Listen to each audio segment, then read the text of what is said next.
Failing to plan is planning to fail. I think we've all heard that our whole lives, and it couldn't be more true than it is when we start planning our future and making plans for what comes next should anything happen to us.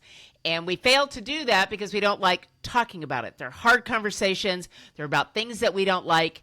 And so we just don't have the conversations we need to have early enough.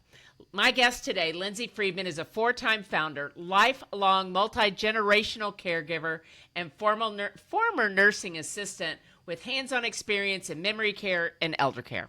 She is the founder of Care Bloom and LT Care Nav, which is a platform that connects families with vetted long-term care experts, allows them to ask questions, and find solutions or answers that they may be looking for. She is passionate about bridging the gap in the aging and caregiving space. I am so excited for this conversation. You're not going to want to miss it. Stay tuned for Lindsay Friedman on Relax, I Got This, Embracing Life After 60. In today's world, older adults face major transitions like downsizing, relocating, or modifying their homes to age in place, all while embracing life after these changes. As a senior home advisor and seasoned realtor, Robin McCoy guides these decisions with care and thoughtful planning, helping create a vibrant future. Welcome to Relax, I Got This, Embracing Life After 60 with me, your host, Robin McCoy. Lindsay, thank you so much for being on the show today. This topic is going to hit a lot of people right in the spot, isn't it? Absolutely it is, and they don't even know it's coming. Exactly. So let's give everybody a little bit of an idea of who you are and what you do so that they know what direction you're coming from. So give us a little bit about your background and all that good stuff. So I actually go back into the long-term care space from the day I was 18 years old and I was able to start working as a certified nursing assistant. That is what I wanted to do. I went into memory care first. I ended up working through memory care, assisted living, nursing homes, hospice. Thought that was my calling. I really loved it, but turns out I was not meant to be a nurse. I had gotten a business degree first because nursing deals with blood and stuff I wasn't ready for. And so I did some transitioning and loved the space. Was like, I'm just going to volunteer, and I did. I volunteered for hospice up until a handful of years ago. And then what had happened was I became my grandma's caregiver. And I realized that there is a world of difference between being a professional caregiver and working in the healthcare space than becoming the family member. And if I wasn't prepared with everything I had done, right? How's anyone else going to be prepared? And so that's how I know it hits you hard. And it hits you right between the eyes, right? Absolutely. And the problem is once you've been hit, there's very few options. The only way to get the other side is to go through. Right. That's kind of where I was, not in the same way as you, but when, and I talk about my mom a lot on this show, and one day, we knew she was declining, but then one day she was done declining and she was there. And I had all the resources. I knew people in Medicare, and I knew people here, and I knew people there, and I still didn't know what I was doing. And I was still crying in my truck, and I was still crying in conference rooms and felt completely helpless. And that's why I really focused here because, again, like you just said, if I didn't know what to do, yep, who does?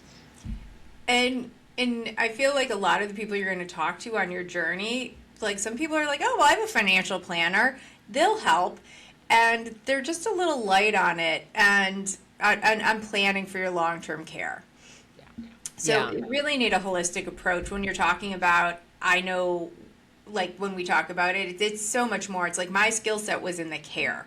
Yeah. Well, and I think that's, there's two sides to that, right? There's the physical hands-on care, and there's the emotional care, and then there's the financial care, and those are all different. And we don't plan for all three of them. We may plan for the financial piece, right? Okay, I've got enough money to take care of me. My kids, it'll be fine. Yep. And usually it's not fine because you don't realize how much care is going to cost. That's the first thing. Well, yeah. So That's but I think there's other pieces of it when we think about, oh, my kids, or what am I going to do? And, there's conversations that have to happen. Like, did you have a conversation with your mom? Like, if this happens to you, what do you want? yeah. Did you have that with her? We tried. She wouldn't talk to us. And now I know better how to have those conversations than I did 3 years ago. Yeah. And so it comes down they're to hard conversations to have, right? Because maybe you don't want to know the answer, or mom or dad just, I'm not comfortable talking to my kids about that. Yeah. So tell us a little bit about kind of what you do to help this happen, because it's not happening. Clearly, it's not happening. So how do we do better?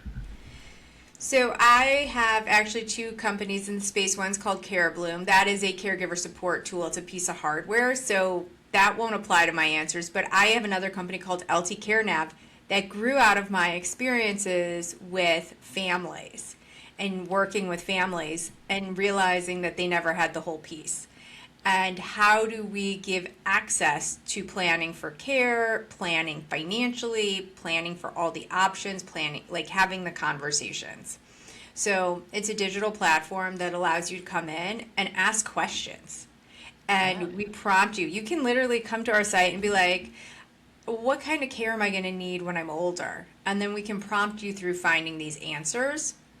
And the other thing that I've recently released, it'll be out next month, I just finished it, is I wrote a book about the hard questions, and it's called The Questions That Matter. Okay.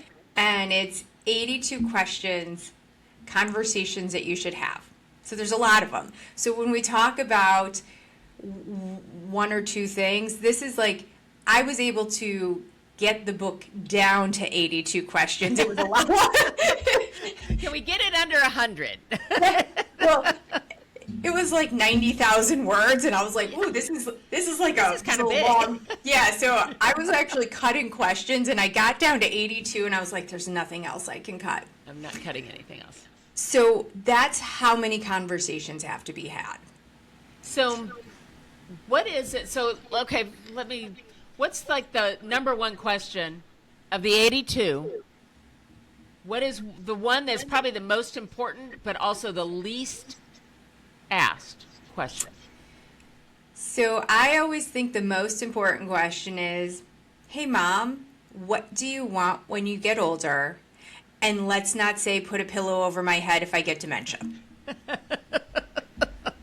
Yeah. And that's not the acceptable answer. Yeah. So what do you want? Let's talk about that. Yeah. And that I think is the starting point. And why do you think that people don't ask that question? Do you think it doesn't occur to them? Or do you think, like in my case, my mother never wanted, and she's still with us, by the way. So, she's 89 years old. She's in a care home. She's fine. But she just would brush it off. I don't want to talk about it. It's fine. I'll be fine. I'll stay right here. Because of that, there's, I think, because that's what it is. Because that reason? Yeah. One, who wants to think about getting old and needing help? Nobody. We don't want that. That's not how we like being able to do all the things for ourselves. Nobody wants to be taken care of. So that's number 1. 2, we all don't have our sense of mortality is not really accurate, right? Like we're all going to be young and vibrant forever, right? We all want to be like the 100-year-old playing pickleball or something. Right. And even that 100-year-old is going to get older and need care at some point. At some point. I mean, we're just machines. Our bodies are just it's a functioning machine that requires certain things to keep things rolling, right? Absolutely. And they wear out. They just wear out. They do. Like the screws come a little loose. There's not enough lubrication in different joints, right? We're all slowly falling apart. And exactly. and that's what's really, I think, kind of interesting about it is like, I can tell you how I feel in my late 40s, that I can anticipate that like 85 is going to feel really uncomfortable.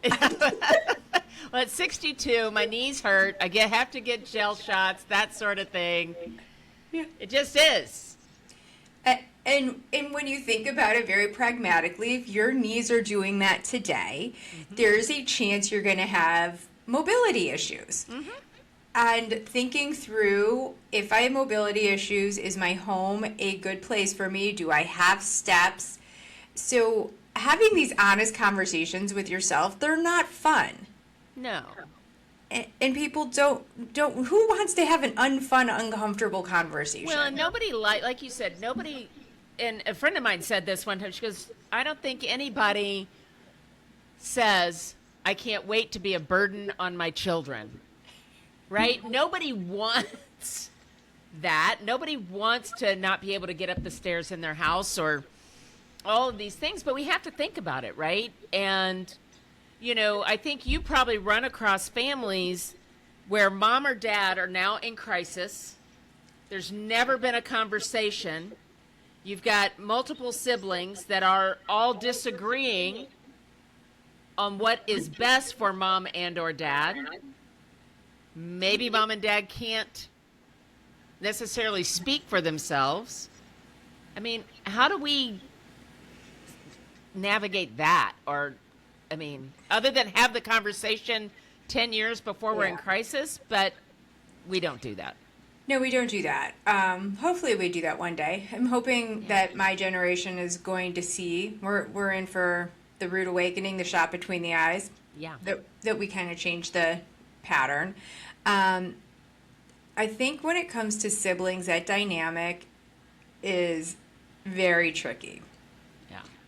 So I think it really comes down to having a conversation about let's all lay it out on the table. What does sister want? What does brother want? What do I want? Why do I want these things? And there's something about being honest and transparent that will make the process easier. Sometimes we're not honest and transparent because it makes us look bad. And you know what? Just say it. Just say it. So if you're saying, I want to put mom in a care home because if we pay the 24 hours in care, then we're going to have to pitch in, and I don't want to pitch in the financial piece of that. Right. Or, there's all these different moving pieces. That's just one example. But saying, I'm too tired, I'm too busy, I don't want to caregive, there's nothing wrong with saying these things. We are still individuals. We are not obligated to anything. So if you're saying, I can't do this or I don't want to do this, it is better off doing that than saying, I'm going to do this and now I'm going to be angry and now I'm going to resent everybody in the situation. So having those conversations, if you can. Yeah. Honesty and transparency go a long way to solving the problem. Yeah, and it's often, you've got siblings in different states, and now you're trying to do this over a Zoom call. And if that conversation had been had, mom, dad, where do you want to live? Should a time arrive that you can no longer live in this house? I'm going to live here forever. Well, let's just pretend. Yeah. That you can't. I know. I think that the hardest thing you can ever say is, I promise I won't put you in a home. That's how, right? That's how it goes. That's the words that's used. Yeah. Yeah. My mother-in-law tells me all the time, if you see my mind going, what I need you to do is just tell me, and so I can take all my pills. That's as far as we get with this conversation with her. And I was like, so I don't think I'm going to do that. So how about we talk about let's talk about alternatives. To this. So, I see it in my family, right? And you have to push through it. Part of the thing we've come out with my book is a game. Have you heard of Cards Against Humanity? Yes. So we created a game called Cards for Caregiving. Oh, Okay. And so it plays the same way. So is it like just the card, and I Yeah. haven't played Cards with Humanity. I just know it's pretty hardcore. But but I'm little guessing less it's asking hardcore. the hard questions. It's actually, the game is all 82 of my questions. Okay. And then it allows you to have like the fun answers. So the answers are like, it's the fun answers. It's the answers you get. Well, you'll just put a pillow over my head, or, well, that's not going to happen to me. And then we walk you through what the right answers are, and we help walk you through the conversations. That's good. Well, because I think, nobody wants to talk about getting a will or a trust, because that means I'm going to die. And nobody wants to talk about, well, what if, my memory goes, I get dementia, or even, and it doesn't even have to be Alzheimer's or, that. It could just be a brain change, a cognitive decline, anything like that. Nobody wants to talk about that. Nobody wants to talk about if all of a sudden they're not going to be able to walk, or, they can't see, or they can't, any of those things. Nobody wants to talk about it. And then we're doing all this stuff in crisis. And I guess I want to know, how do we avoid the crisis? I think coming on these shows, like, there are a lot of wonderful people in the space that are advocating, and even sharing what happens when you don't plan. I took care of somebody who was in his late 40s. I was in my early 20s at the time. So I thought he was very old, but Not so much more. right? But I was in my early 20s when I learned about what these documents, living wills, like your choices, advanced directives, what that actually means. So he had been in a car accident. He was a predominant psychiatrist. He specialized in multiple personalities, so he was brilliant, and he had been in this car accident. He was in his late 40s. He was not married, which meant his mom was the person who was making the choices. He came out, he was in a coma after the car accident for months. Oh my gosh. And he woke up, and after such an extensive period of time, they told the mom that there was going to be, if he woke up, there'd be a lot of residual issues. And he woke up, and he couldn't stand up on his own. He couldn't talk. He was shaking. He was in pain all the time. And so I was hired to come in and shower him. Mm-hmm. And he would tell me almost every time I was there how he wished his mom would have just let him die. That he wouldn't have wanted to live like that. Yeah. So I think there's this fear of being old and passing, but if you are over 18 and you have an opinion of what you want your life to look like and how you don't want to live, you should put that down on paper. Yes. Yes. Yes. Because you don't know when something's going to happen. 40s, severe car accident, strokes at 50. Anything can happen, and you don't have control over those things. No. And I think, it even comes down to, I had a guest on the show, she's a friend of mine, and it really started talking about oatmeal. Because let's say you have a brain change, and now you can't communicate that you don't like oatmeal. But you've never liked oatmeal, and now somebody's trying to feed you oatmeal, and you don't want to eat it because you've never liked it, but now you're being difficult because it's just oatmeal. Why don't you eat it? And it's that same kind of thing. You can't communicate your likes and dislikes. I mean, you need to write that stuff down.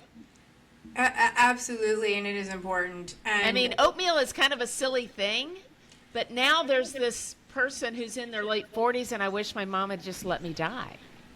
And that's a sad thing, too. It was really horrible. He was living with his sister, and he was the one who he told me, is like, I should have had this in place. This isn't what I would have wanted. Yeah. And as a 20-something-year-old, but you're here, and I get to hang out with you and have these conversations. And he's like, yeah, I like you, but no. I didn't need to stick around for you. I mean, It's totally like, thanks, but you're here giving me a shower, and that's weird. And that's a little 20-year-old, 20 years younger than me, and now you're showering because I can't do it on my own. I mean, but it's true, right? I mean, if you don't tell people, and you don't have it in legal writing, I could tell my sister what to do, but there's no legal bearing if somebody else wants to contest that, right? And she could not agree with you. You could have She told could your not agree sister. too. Yeah. I mean, his mom was totally convinced she made the right decision for him. Yeah. Because she still got to talk to him and be with him. And I think that's part of it too, right? But when you fail to plan, you fail to get the outcome that you want. And it's hard because, like I said, you can't predict these things.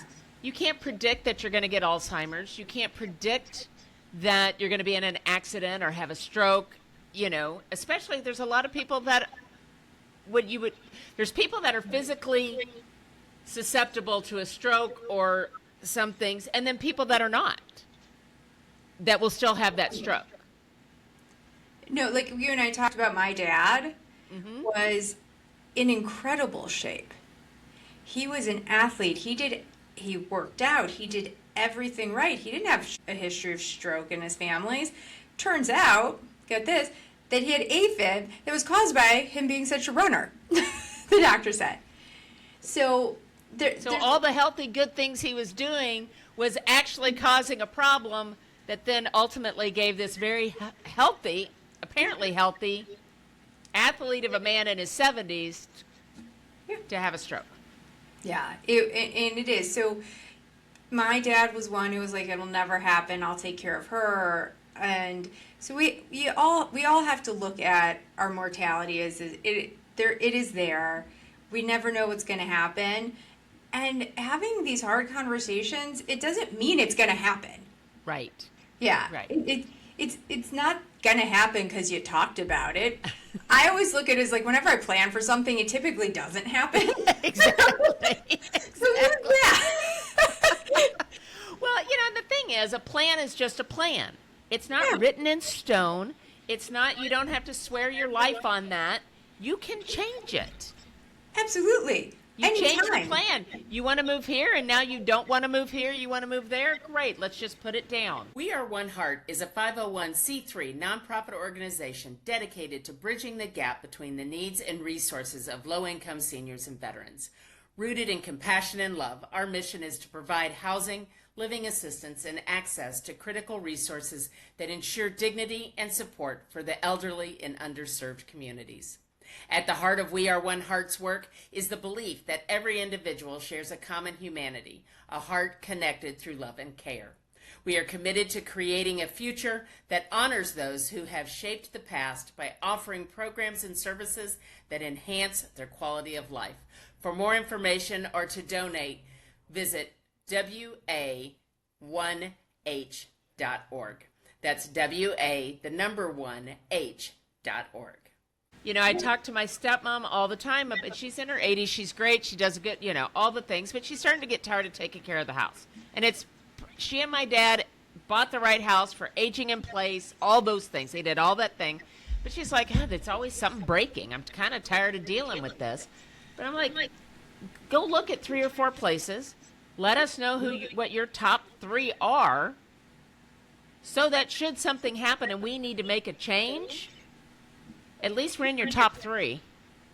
Yeah, or even nail it down to the 1 and say, but 3 is always better. But because if 1 is full, you got to go to 2. These things aren't always available, right? There's that as well. But that is the perfect way of doing it. It is answering the what ifs, right? And you can play the what if game, and kind of that's how the questions sort of work. Is like, what if I get dementia? What if I have a mobility issue? What if I'm falling because there's rugs and I have and all my floors are hardwood? You can what if the heck out of everything and just try to bring it down to here's my answers for each one of these, and then you're covered. And then you have autonomy, and then you got to make the choice. There's still some power in that of like, I made this choice a long time ago. You're going to help me implement my choice. Well, and I think then the adult children or whoever those people are, the support needs to honor that. Even if you disagree, mom or dad is like, okay, I'm at a point where I need to make a change for whatever reason. They don't want to take care of the house, or it's not safe for them, or whatever the reason. I don't want to live here anymore. That neighbor's been there for 40 years and I'm finally had it with them. I'm moving, right? Whatever it is. The kids or whoever those people are need to be supportive of those decisions. And I think that comes into it too. Mom or dad is perfectly capable and cognizant to make decisions on their own. However, they don't want to ruffle feathers of the kids. They don't want to, Mom, you said you'd never sell the house. The guilt trips or you can't do that. Nope. Right? As the adult child, you don't get to do that. No, for sure you don't get to do that. I think the one that gets a little sticky is, say you are, as the adult child, are working in one city, right? Here's your life, here's your job, no other job options. Mom and dad are in your childhood town, right? Because we're seeing that happening a lot. Yeah. And what happens if you're caregiving from your town? Mom and dad are 4 hours away and they need care. That's a complicated one, I think, because I see it from both sides. Like, hey, we've been here for 45 years, 50. Like, we're not leaving our town. And you're like, hey, I work here and I can't get a job anywhere else, so I can't take care of you from far away. Right. And that is I think that's one of the more complicated ones when you have an adult child. Is like, I want to help, I need to help, you need my help. So how are we going to make this work? And how does that work out? Do you talk about that in advance and say, Mom, Dad, when it comes time, you're going to have to move to Oklahoma City? Yeah. I think it's one that you try to have when you're moving. Like, listen, I'm making this move. What happens in 5 years, 10 years from now if I'm still here and you're there? Because it will. Time's going to pass. It's going to get harder to find that solution. Or say, okay, I'm here, you're there, which means we are going to have to make sure that you have care there that I can oversee in a meaningful way that doesn't require 4,000 phone calls a day. Well, and like we talked about cost, I don't think anybody truly understands the cost of senior care today. Nope. At a minimum, and it's going to vary where you live, but here in Dallas, you can't darken a doorstep of any sort of care home or assisted living or anything for less than $5,000. And that's just showing up. And then there's everything else after that. That's and right. In-home care, I don't know how, nobody plans for 12 grand a month or whatever it is now. 12 grand a month is not full-time care. No, it's probably like 4 hours a day. So that is one thing when we talk about aging in place. And if you're in it, and your options are what they are. But if you're 60 and you're talking about, I want age in place, what's the chance that I'm going to need full-time care? Yeah. And if it's a numbers game, that cost of aging in place catches up with the nursing home or assisted living so quickly. So fast. And I don't know how many people, there are not a lot of people who can afford 24-hour care in the home along with everything. And if that is something that you want, I hope, like, if you don't have it, you really have to put a good long-term care plan in place to help financially pick up that burden. Well, and that's it. And, and we talk about things like long-term care insurance. And, a lot of people don't have that. It didn't come around until a certain period of time, or people have pre-existing conditions that make it cost prohibitive, or you're too old to get it now because now it's cost prohibitive. And there's all these things. And you think, okay, So now I'll just stay here. And then the house isn't safe because all the bedrooms and bathrooms are upstairs because the house was built in the 80s. You know? Yeah. So it's like, Well, and if you try to outlive that or try to make that run its course, you're going to end up falling, and yeah. you're going to have no choice. You're going to end up somewhere. Well, and I think that's part of it too. We get to this long-term planning, and it's not just, it's financial, but it's not like long-term insurance. We're talking about long-term planning that you are 60 years old right now.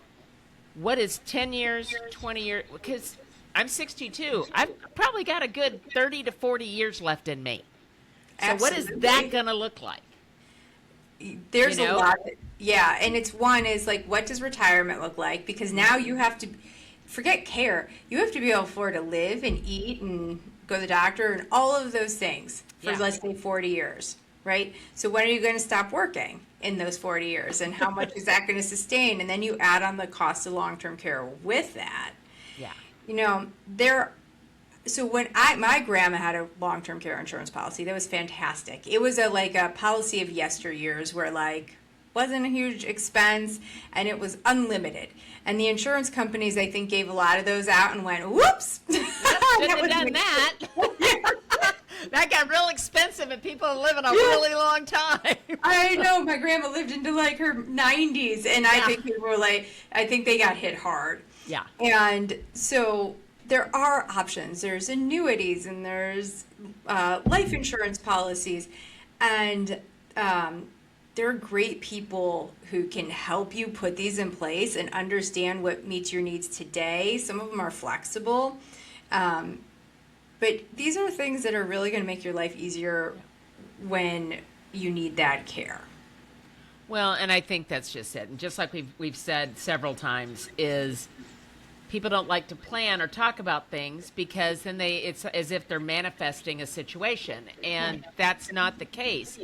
And and I told somebody, you're going to wake up one day and it's not going to be the same. Either you're going to be gone because nobody gets out alive, right? So one day you're not going to be here, or one day you're going to need help because of something. Yeah. What do you want the people that you love? What do you want to have them have to deal with? How hard or easy do you want it to be on them to take care of your situation, whether you're here or not? Yeah. And I think that's because nobody wants to leave the burden on. Now, I've heard some people go, look, my mother left all this crap for me, and I'm going to leave it for my kids. Well, okay. That's a dynamic. But I don't think most people think that way. And I've talked to people who, there's one family in particular, because she is going to need long-term care. And she's in her late 50s. And so I've worked with her a lot to try to kind of frame it. And she keeps saying, no, she has boys. They're going to take care of me. And I'm like, this is not the best plan. This isn't fair. All of the things. Right. Be proactive. Don't depend on that. And in these reactions of, well, I did it for them. As babies. You did. You did. And okay. And I've just not gotten it's been one Well, because it is an assumption, and there's 3 or 4 boys. So which boy is going to do it, and which boy is are you going to quarterly move to a different son's house? I mean, what is it going to look like? Yeah, and I was like, I know your boys. This is not the plan I would go with. I think you're going to need a backup. And so, people are going to be there. I think the rude awakening is really going to come in 5 years. Yeah, in 5 years. That's where you Yeah. Yes, because maybe 10. Yeah. I think we're going to get to the point where people have not planned. That's going to be the boomers getting it to that point that haven't planned. We're going to see care escalate because, as you said, just because you like that care home and you agree to it doesn't mean it's available. Right. Right. And They're not going to be able to find caregivers. One of the things I didn't share earlier is I actually, when I realized I wasn't going to be a nurse, I told my mom, I'm going to be a caregiver. And herein lies the problem with the industry. My mom went, oh, no, you're not. I paid for you to go to school. Pick something else. Really? Yeah. I was like, I love this. And she went, I just paid for you to go to school. I had gotten a business degree. She goes, and I paid for you to go to nursing school. She's like, no. So it is a job that is not paid well. No. It is It's a hard job. It's a hard job. It's a hard job. People don't show up because of the lack of pay and respect. And, you know, I feel for them, having been there. I've seen what it's like. Even sometimes the people they're caring for aren't kind to them. Yeah. And so people aren't going into that work because there's so many other jobs that are more respected that get paid more. Yeah. Yeah. And so we're going to run into that. There's just not going to be enough people to care. So what happens then when demand goes up and supply goes down? Cost goes up. Cost goes up.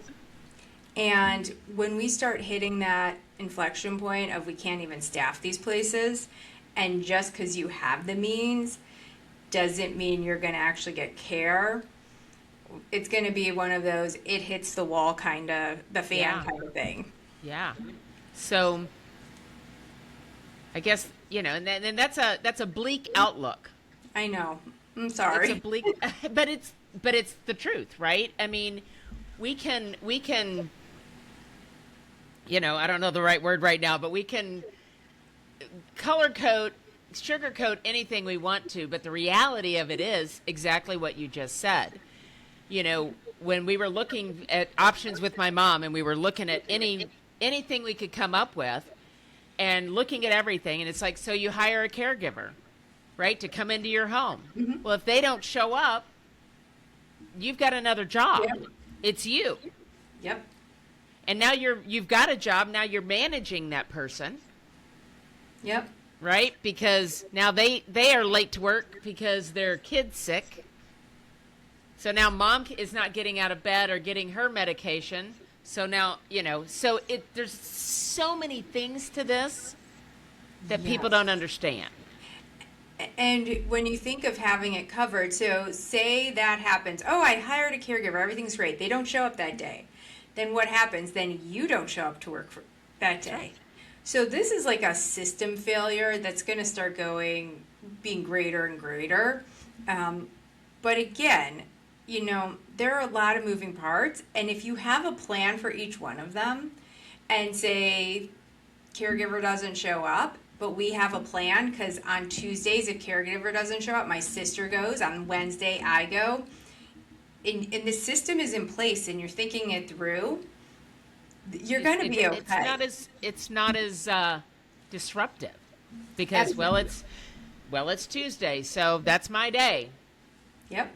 And it becomes part of your system, which just makes it easier to just work it in.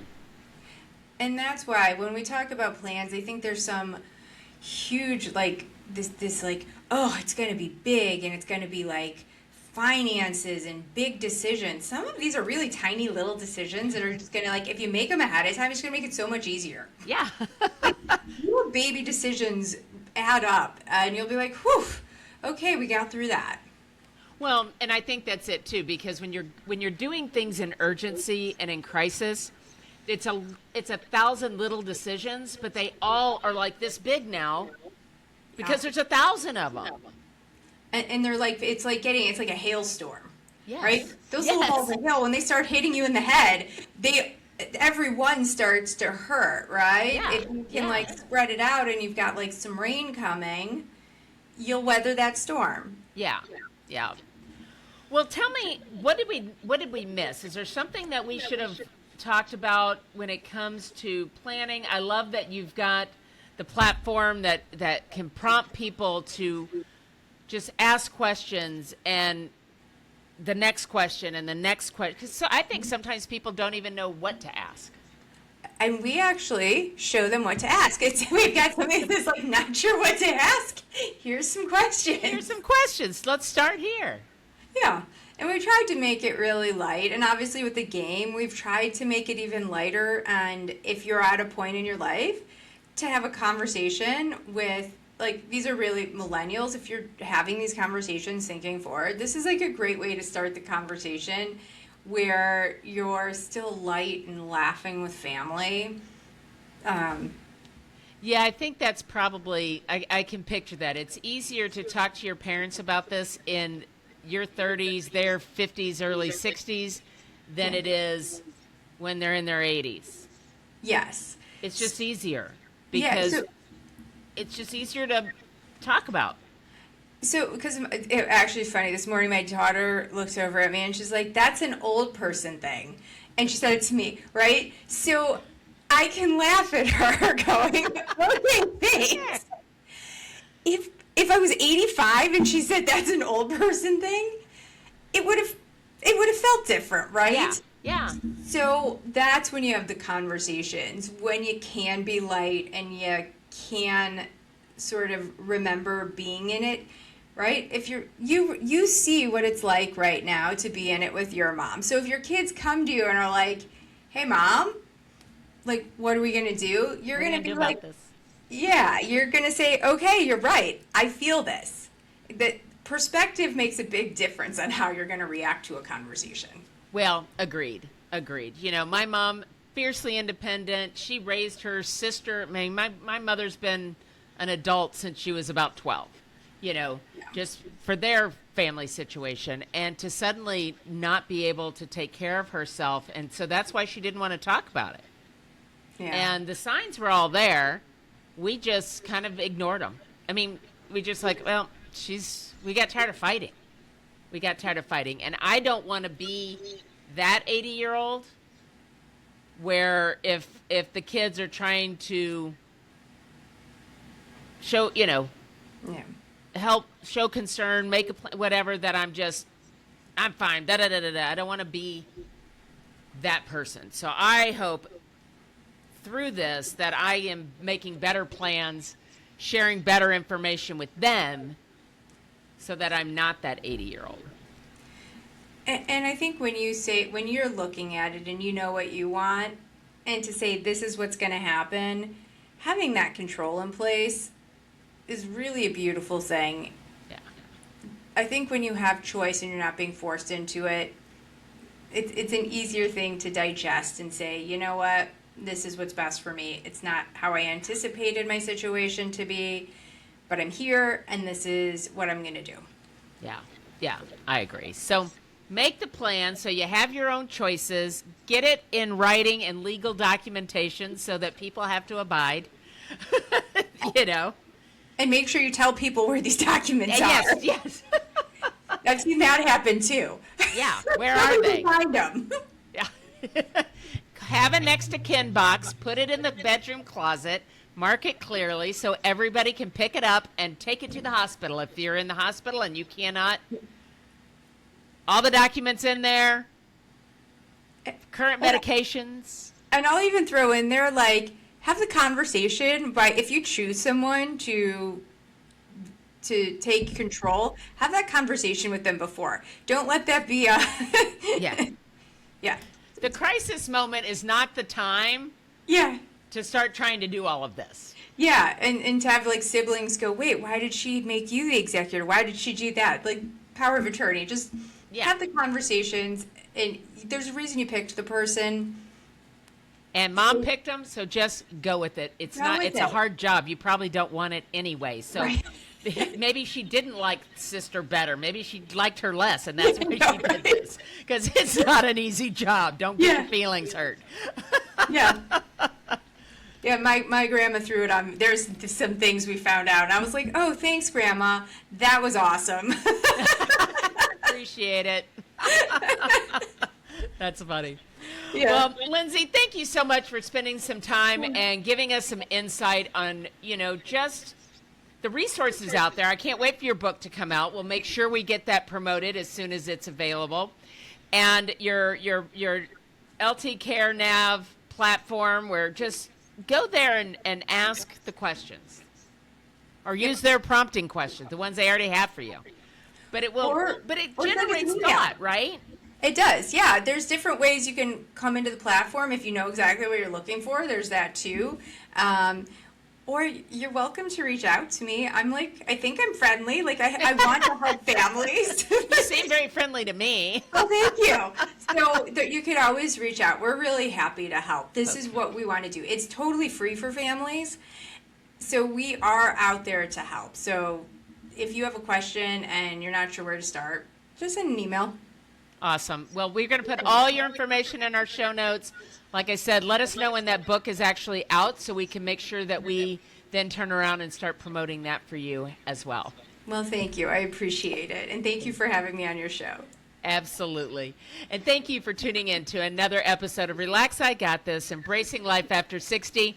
Make sure you continue to share and subscribe to these episodes so that we can continue to share the good word. We'll see you next time. Bye. Thank you for joining me on Relax, I Got This, Embracing Life After 60. I know that time is our greatest asset, and I appreciate the time that you spend with me. If you're finding the information on this podcast useful, please subscribe to the channel on your favorite platform so that you never miss another episode. Don't forget to go to our website where you will find additional resources, downloads, and coaching programs. Once again, thank you so much for tuning in, and we'll see you next time on Relax, I Got This, Embracing Life After 60.